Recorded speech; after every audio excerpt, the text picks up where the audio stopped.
Surfaces है ना curve, दोनों के अपने अपने सेंटर होते हैं। एक तो ये चीज ये है। कोई अब ज्वाइन हो रहा है? ओके, एनीवे हाँ, अब ऑब्जेक्ट हम यहाँ पे रखते हैं इस पॉइंट ओ पर। Object is at point. बेटा ये रे डायग्राम समझ में नहीं आएगी तो बताना, क्योंकि बिना रे डायग्राम की एक lens maker formula is incomplete. तो अगर आप चाहते हो मैं खुद आपको ड्रॉ करके बताऊं स्टेप बाय, वो भी मैं कर सकता हूं। अगर यहीं से समझाऊं वो भी कर सकता हूं। अभी मैं यहीं से समझा रहा हूं, इफ यू वांट मुझे अभी बता दो, मैं खुद ड्रॉ करके बता दूं कि कैसे स्टेप बाय स्टेप दिखाना है। ठीक है, पहले इधर देख लीजिए। ऑब्जेक्ट से शुरू होगी रे, तो ये ओ ए जो रे है ये इंसिडेंट रे है। You can say O A, it is the incident ray. अब एट दिस पॉइंट ए ये बेंड होनी है, बट किस तरफ बेंड होनी है वो डिसाइड करेगा नॉर्मल। ठीक है, अब ये जो सरफेस है ना यहाँ वाली, ये जो इस तरफ से बन रही है, ये सरफेस कर्व सरफेस ये वाली, इसका जो सेंटर है ना, इसका centre, its centre is C1। C1 इसका सेंटर है। तो C1 से मैं एक रे ड्रॉ करूंगा जो पॉइंट ए से पास करेगी, और ये जो रे होगी C1N1, ऑरेंज रंग की है जो C1N1, it is the normal रे। अब ये नॉर्मल रे वाला काम कर रही है। ठीक है, अब जब ये नॉर्मल रे होगी ना, अब रे हमारी क्या सीधी जाएगी ऐसे? No, it will bend towards the normal, because हमारी लाइट रेयर से डेंसर जा रही है। तो देखो बेंड होगी नॉर्मल की ओर, तो कहां जा रही है हमारी? ये ऐसे, ये डॉटेड है ना, ये सीधा जा रही है ऐसे, लाइक सीधा बेंड हो गई है टुवर्ड्स द नॉर्मल। ये हमारी रे चले गई है, आधी रे डायग्राम कंप्लीट हो चुकी है। ठीक है, अब ध्यान से सुनना मेरी बात। अब ये जो इमेज बना रही है ना यहां पर, क्या ये एक्चुअल में इमेज यहां पे बन रही है? आंसर इज नो, ये एक वर्चुअल इमेज है। ये इमेज जो बनाई है, this image is found by the this surface. इस सरफेस के द्वारा गई रे, ये वाली रे बन रही है। नाउ जो ये इमेज है ना I1 जिसको नाम दिया गया है, this image served as an object for the other surface, ये वाली सरफेस के लिए। लेंस में दो सरफेस होती हैं। पहली सरफेस ने अपने अकॉर्डिंग रे को बेंड किया।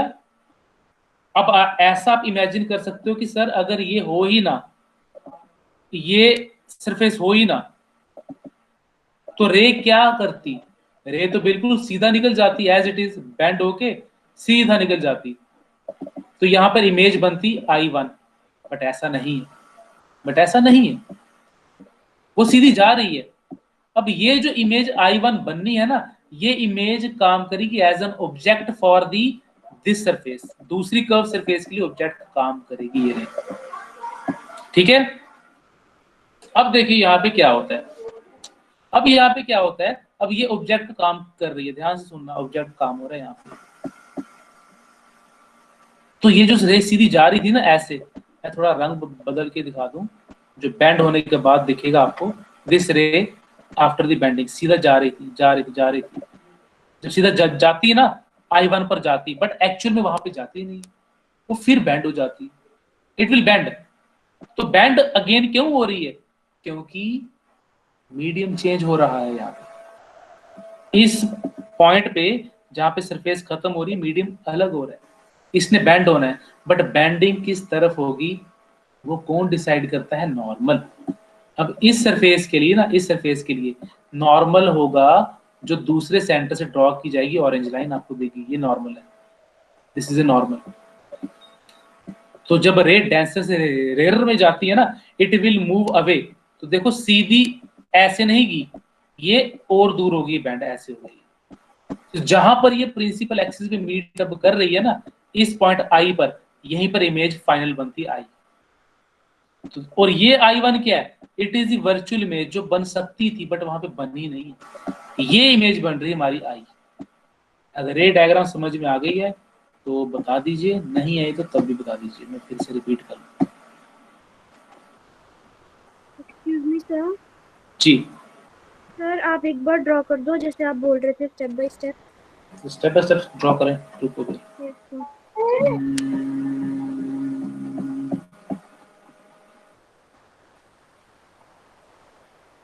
कैमरा ऑन कर लूँ, 2 मिनट वेट। शीट भी रखनी पड़ेगी, कुछ सेकंड लगेंगे, 2 मिनट रुक जाओ, ठीक है। Okay sir.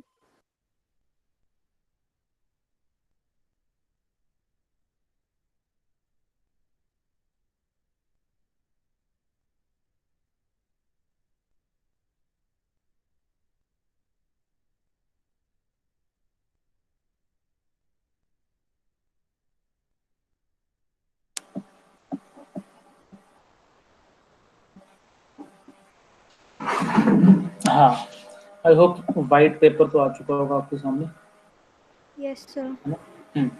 ध्यान से देखना, बड़ी इजी है डायग्राम, स्टेप बाय स्टेप हर चीज को समझेगी। पहले तो एक लेंस को हमने ड्रॉ करना है। अब जब भी आपको एग्जाम में ये रे डायग्राम ड्रॉ करनी होगी ना, रिमेंबर आपको लेबलिंग भी करनी है, कहाँ पे इंसिडेंस एंगल है, कहाँ पे रिफ्लेक्टेड एंगल है, हर चीज को बताना है। तो मेरी सजेशन आपको ये रहेगी कि पतला लेंस ना बनाए, मोटा बनाए, क्योंकि काफी रेज पास होनी है बीच में, so that हर रे विजिबल हो, दिखे। सो लेंस शुड बी थिकर, मोटा लेंस होना चाहिए। तो ऐसे लेंस को ड्रॉ कीजिए, थोड़ा मोटा, ऐसे, ठीक है। तो एक यहाँ पे प्रिंसिपल एक्सिस ड्रॉ कर लेते हैं।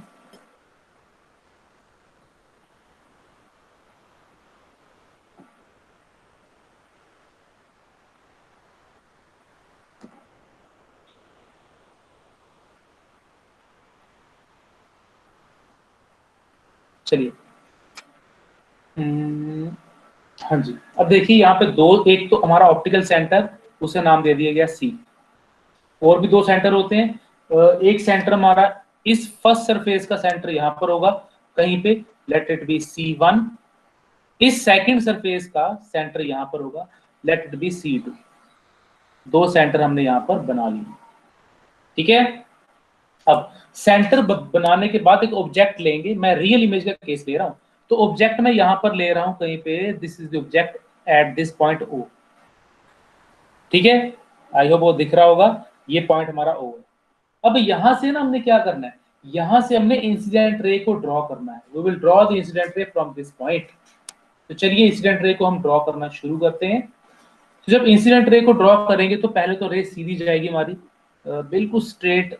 अब स्केल का मैं इस्तेमाल नहीं कर रहा, थोड़ा फास्ट चलेगा काम यहाँ पे। ऐसे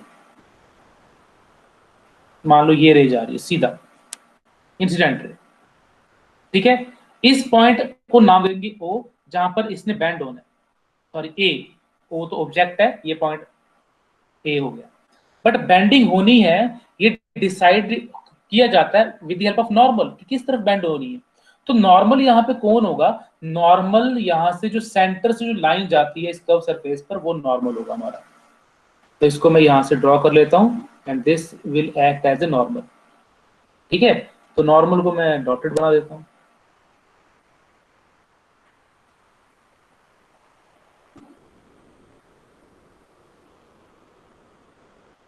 ये नॉर्मल, ठीक है।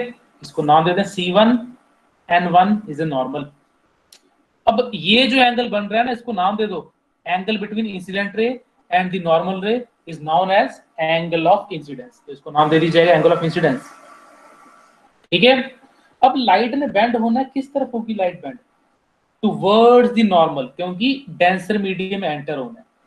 तो जब टुवर्ड्स द नॉर्मल बेंड होगी ना, तो मतलब सीधी ऐसे नहीं जाएगी, it will not go pass through बिल्कुल स्ट्रेट, ऐसे नहीं जाएगी, थोड़ा बेंड हो जाएगी ऐसे। तो मैं इसको थोड़ा लाइन एक्सटेंड करूंगा, हाँ, बेंड किया जाएगा ऐसे, बिल्कुल बेंड किया जाएगा। तो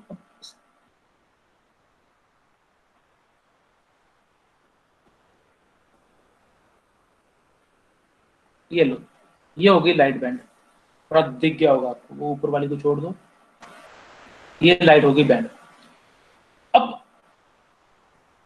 पॉइंट क्या है कि अगर ये सरफेस ना होती, इस सरफेस, तो लाइट जो बैंड हुई है ना, सीधा जाती, कहाँ जाती, सीधा कहीं जाके इधर मिल सकती थी। आपको ये पॉइंट दिख नहीं रहा होगा, मैं थोड़ा स्क्रीन शिफ्ट कर देता हूँ यहाँ पे, ठीक है, ऐसे। मैं वो बात ये कर रहा हूं कि अगर ये रे जो बैंड हुई है ना, रिफ्लेक्टेड रे, अगर ये वाली सरफेस ना होती तो सीधा जाती, कहां जाती, सीधा जाती और कहीं यहाँ पे मिलती, ऐसे सीधा ले जाता हूँ इसे।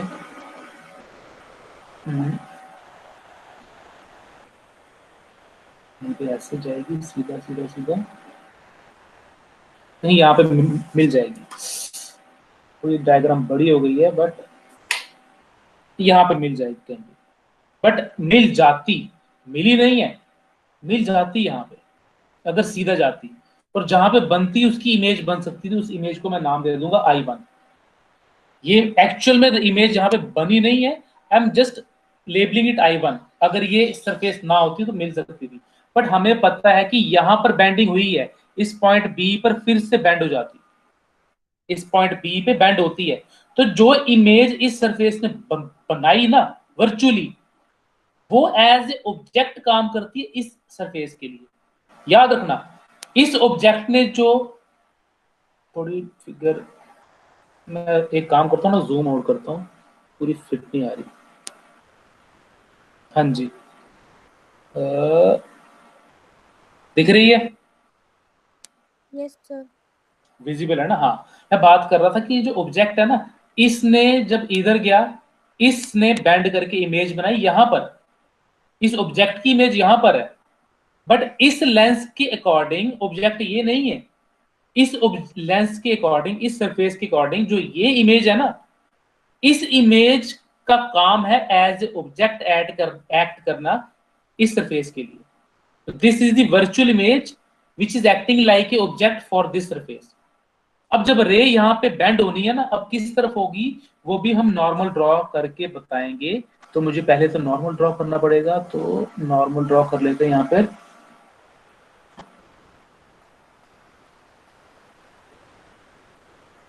दिस इज नॉर्मल, नाम दे देंगे C1N1, ये नॉर्मल। तो ये जो रे सीधी जा रही थी, जाते रहती, बट अब जाएगी नहीं, इधर बैंड होगी। कहां बैंड होगी, किस तरफ बैंड होगी? It will bend towards or away, away from the normal. सीधी जा रही थी ना, अब नॉर्मल से ऐसे बैंड हो जाएगी। ये लो, हो गई बैंड, ये लो। सीधा जा सकती थी, जा सकती थी, बट नहीं भेजी, मैंने नॉर्मल की तरफ, नॉर्मल से अवे बैंड करा दी। ये है मेरी फाइनल इमेज आई। This is the expected path, but due to this surface finally ray यहां पर बैंड होके मीट करती है और यहां पर इमेज बनाती है आई। ये है हमारी रे डायग्राम। ठीक है? हाँ जी, अरे बच्चा, हाँ जी सर यहाँ पे ओए इंसिडेंट रे के लिए नॉर्मल कौन सी है? ओ ए के लिए नॉर्मल है, यहां पर ए ने रिफ्लेक्ट होना है ना, तो ये नॉर्मल है। देखो कर्व है ना, ये कर्व ऐसे, इसका सेंटर यहाँ पे होगा, तो ये इसका नॉर्मल है, दिस नॉर्मल। ओ ए का नॉर्मल ये है। जो यहाँ पे रिफ्रैक्शन होनी है, इसका कर्व ऐसा होगा, इसका नॉर्मल यहाँ से बनेगा क्योंकि सेंटर इसका ये है। इस रिफ्रैक्टेड रे के लिए नॉर्मल, इसका नाम N2 दे देते हैं। C2N2 is normal for this ray, C1N1 is normal for this ray. Okay, okay sir. बाकी लेबलिंग है वो तो देनी है। तो हम ऑब्जेक्ट के एंगल को क्या बोलते हैं? ऑब्जेक्ट के एंगल को बोलते हैं अल्फा। ठीक है, ऐसे वो लेबलिंग में आपको स्लाइड में ही दिखा देता हूँ। आपको सेम डायग्राम है, मैंने नाम भी सेम रखा है, बस लेबलिंग एंगल वहां पे दिखा देता हूँ। किधर गई? हाँ जी, ओके, यहाँ पर भी एक्शन नहीं लिखा हुआ, बट फिर भी एंगल वही हमारे एंगल आई, एंगल आर। ये जो इमेज का एंगल बनेगा इसको बोल देंगे एंगल बीटा। ठीक है, ऑब्जेक्ट का एंगल अल्फा हो जाएगा। बट अब हमें एंगल की जरूरत नहीं है, अब हमें डेरिवेशन की बात करनी है लेंस मेकर फॉर्मूला की। तो ध्यान से देखना हर एक स्टेप को। For refraction at L P1N1, N1 देखो पहली रिफ्रैक्शन कहां पे होनी है? L P N1 इस जगह होनी है, इस सरफेस पर होनी है। और ये कौन सा केस है? जब लाइट डेंसर, सॉरी रेयर से डेंसर में एंटर हो रही है। उस केस में हमें पता होता है, फॉर्मूला होता है μ1/CO। वहां पे आपको याद होगा ऑब्जेक्ट लिया गया था, ऑब्जेक्ट का डिस्टेंस। अब क्योंकि ऑब्जेक्ट हमारा CO है ना, C से O दिख रहा है आपको, इसलिए CO लिखा गया, बाकी कुछ अलग नहीं है, सेम है। प्लस μ2 अपॉन इमेज डिस्टेंस था। इमेज का डिस्टेंस, ध्यान देना, इमेज का डिस्टेंस कौन सा है, c, कहां गया c, हाँ ci1, c से लेके i1 तक का इमेज का डिस्टेंस। अब बोलोगे सर इमेज कौन सी लेनी है, सबसे इंपॉर्टेंट और सबसे जो कंफ्यूज कर सकती है आपको, इमेज दो दी है मैंने, कौन कौन सी दी है, मैं जूम कर देता हूं थोड़ा, इमेज दो है, कौन कौन सी, एक जो वर्चुअली बनी गई, जो इस सरफेस ने बनाई, इस सरफेस ने इमेज बनाई है ये, और दूसरी इमेज है जो आई, जो फाइनल इमेज बनाई गई है इस सरफेस के द्वारा, राइट वाली सरफेस के द्वारा। हमने कौन सी लेनी है सर इस स्टेप में, हमने वो लेनी है जो पहली सरफेस के लिए, क्योंकि हम पहली सरफेस की रिफ्रैक्शन की बात कर रहे हैं, तो पहली सरफेस की जो इमेज है वो I1 है ना, I1, तो उसका डिस्टेंस लेंगे CI1। इंपॉर्टेंट पॉइंट है, डेरिवेशन में पता होना चाहिए कौन सा डिस्टेंस लिया जा रहा है। ऑब्जेक्ट तो पहले केस में इस सरफेस के लिए O ही है ना, O इज द ऑब्जेक्ट, और इमेज का डिस्टेंस क्या आएगा, CI1। आई होप ये आपको फंडा समझ में आया। इक्वल्स टू μ2 माइनस μ1 अपॉन था रेडियस ऑफ कर्वेचर। पहली सरफेस का रेडियस ऑफ कर्वेचर आपको पता ही है, C से लेके C1 है, इसका सेंटर पहली सरफेस का ये वाला है। सो ये था फर्स्ट केस। अगले केस में रिफ्रैक्शन हो रही है राइट वाली सरफेस से, LP2N से, this name is given here LP2N, इस सरफेस से। इस सरफेस के लिए ऑब्जेक्ट कौन है, इस सरफेस के लिए ऑब्जेक्ट है this image found by the first surface, इसलिए यहां पे लिखा गया μ2 अपॉन CI1, ये लिखा गया CI1 प्लस μ1 अपॉन CI, और CI हमारी फाइनल इमेज है, तो ये यहां पे लिख दिया गया। बाकी वही है हमारा μ1 माइनस μ2, माइनस बाहर निकाल लिया गया यहाँ पे, ठीक है, बाकी सेम रहेगा। अगले स्टेप में आपको क्या करना है, इन दोनों को ऐड कर देना है, we will add both this terms. देखिए एडिशन में क्या होगा, जब आप इसको ऐड करेंगे ना, सॉरी क्या हो गया ये,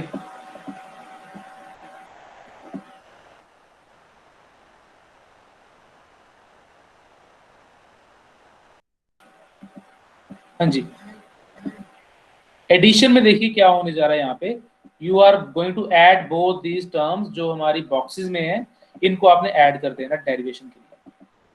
तो पहली बात, जब इनको ऐड किया जाएगा कुछ चीजें कैंसिल हो जाएंगी, जो कैंसिल हो रही है मैं यहीं पे दोनों को अपनी अपनी जगह पे रख के मैं कैंसिल कर रहा हूँ। ये μ2 अपॉन C1 और μ2 अपॉन C1, दो, एक पॉजिटिव एक नेगेटिव, एक कैंसिल हो जाएगा, और पीछे क्या बचा, ये μ1 CO, तो नीचे ऐड करके लिखा गया μ1 CO प्लस μ1 CI, तो यहाँ पे देखिएगा आपको μ1 CI, और दोनों में देखेंगे अगर आप μ2 माइनस 1 और μ2 माइनस 1 इज कॉमन, वो नेगेटिव अंदर ले जाओगे ना आप, तो वो भी μ2 माइनस 1 बन जाएगा, ये कॉमन इसको बाहर निकाल लिया, अंदर क्या बचा 1 upon CC1 plus 1 upon CC2, उनको यहाँ पे लिख दिया। तो आपको दोनों इक्वेशंस को ऐड कर देना है। पहली इक्वेशन है जो refraction at the case when the light is going from rarer to denser, दूसरी इक्वेशन है डेंसर से रेयर वाली इक्वेशन, उन दोनों को ऐड कर लिया गया। After adding and by substituting the sine values, जो हमारी वैल्यूज होती हैं, सिंबल होते हैं, पुट कर देते हैं। CO क्या रिप्रेजेंट कर रहा है, CO C से लेके O तक, ये रिप्रेजेंट कर रहा है ऑब्जेक्ट का distance, so it is U, ठीक है। एंड CI क्या रिप्रेजेंट कर रहा है, CI रिप्रेजेंट कर रहा है फाइनल डिस्टेंस, तो आपको दिखेगा CI ये वाला यहां से लेके यहां तक फाइनल इमेज का डिस्टेंस है, विच इज V, ओके। उसके बाद क्या है, उसके बाद है μ2 माइनस μ1, और ये नीचे μ1 आ गया, ये कहां से आया, आप देख सकते हो कि यहाँ पे दोनों तरफ μ1 कॉमन है, दूसरी तरफ जाके उसको मल्टीप्लाई कर देंगे यहाँ पे। What is CC1, CC1 is radius of curvature of first surface R1 and CC2 is radius of curvature of second surface R2। इस फॉर्मूले को कहते हैं lens maker formula, this is the lens, actual lens maker formula इसी को बोलते हैं। अगर आपको डिफाइन करना है कि क्या होता है, lens maker formula is the relationship between the what, focal length. बोलोगे सर फोकल लेंथ कहां पे आ गई, तो ये जो 1/v माइनस 1/u ये फोकल लेंथ ही तो होती है लेंस फॉर्मूला में, रिलेशनशिप बिटवीन फोकल लेंथ, उसके बाद refractive indexes and the radius of curvature of two surfaces इनका रिलेशन है। अगली स्लाइड पे भी जाते हैं, दिखा देते हैं फाइनल स्टेप क्या है यहाँ पे।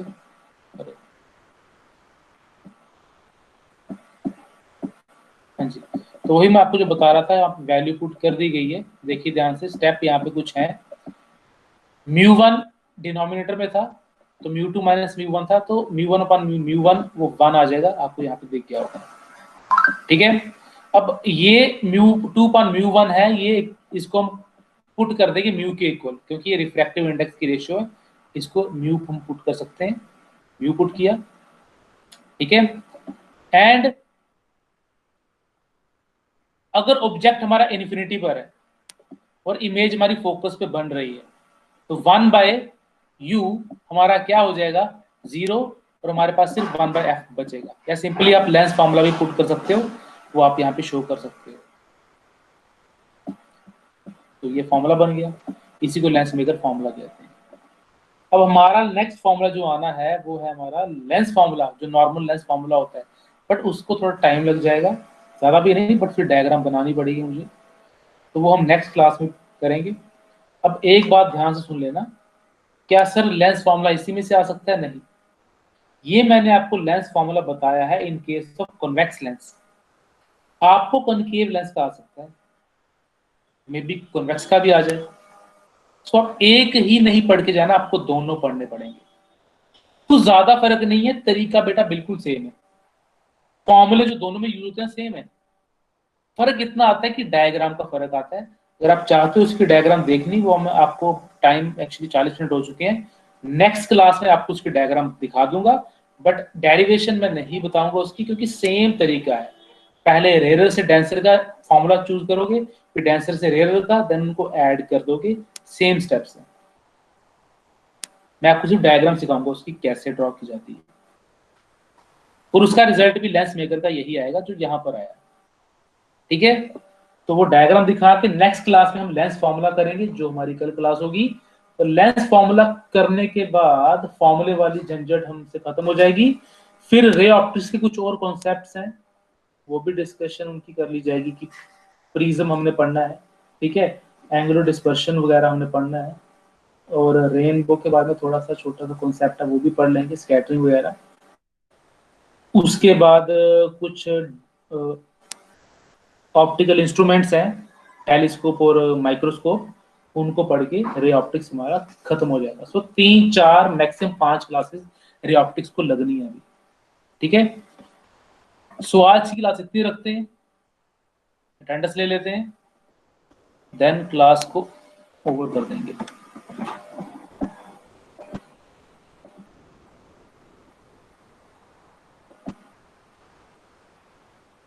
Okay, attendance is over, done.